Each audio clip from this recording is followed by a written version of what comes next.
I was downtown Birmingham at Lynn Park.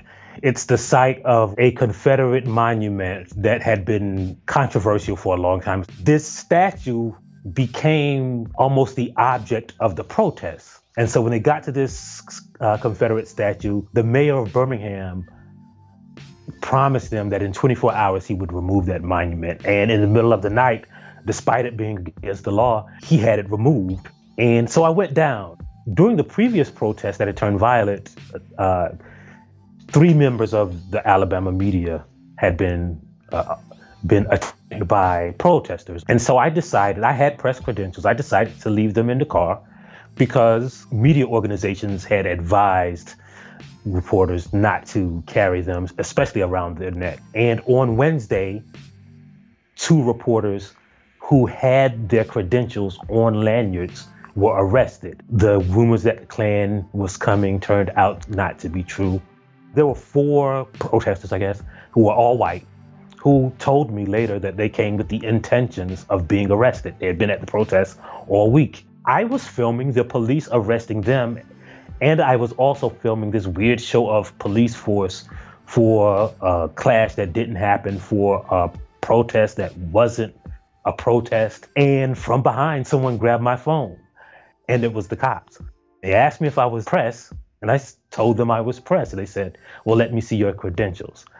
And so I told them, they had already grabbed my phone. I told them that I have a digital media credential on my phone. It wasn't just me standing at a protest. It was me standing in an area that these media people had created to film and document this protest. They just came up to me. And again, there were other people who didn't have their credentials, not just showing, like there were people who did the same thing and said, I'm going to leave mine in the car. I guess the only difference between me and like those other people, some of them had credentials. I was the only Black reporter there. While we were waiting to go to the city jail, right, they started just roaming the streets and just pulling people off the streets. I think by the time we got to that booking area, there were 13 people. And I was standing there, and it was just, and all the officers were Black. And it was just one white police officer.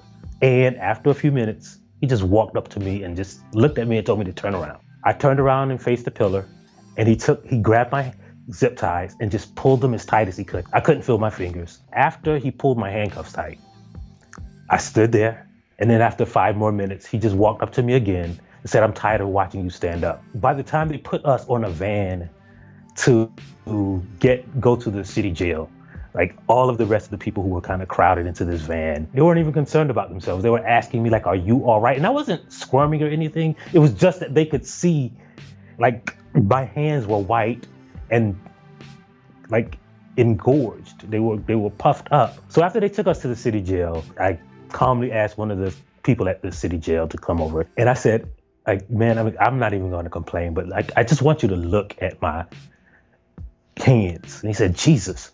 And so he went to get the stuff that they removed the zip ties with, and he couldn't remove them. Like he couldn't get the tool between my skin and the zip ties. And one of the officers had to get like his pocket knife, and he was like, this is gonna hurt.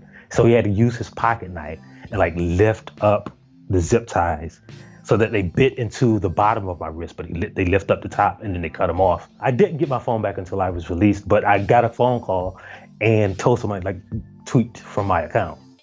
The reason journalism exists is because sunshine and light is a disinfectant. If there weren't journalists to show you these things, right, you wouldn't know about it. When we talk about racism and structural inequality and inherent bias, right, like I don't want to hold myself up as a bastion, but being the only Black journalist there doesn't mean that they say, hey, there's a Black guy, let's go attack him. That's not how racism works, right? Like, because of the color of my skin, I just stand out more, right?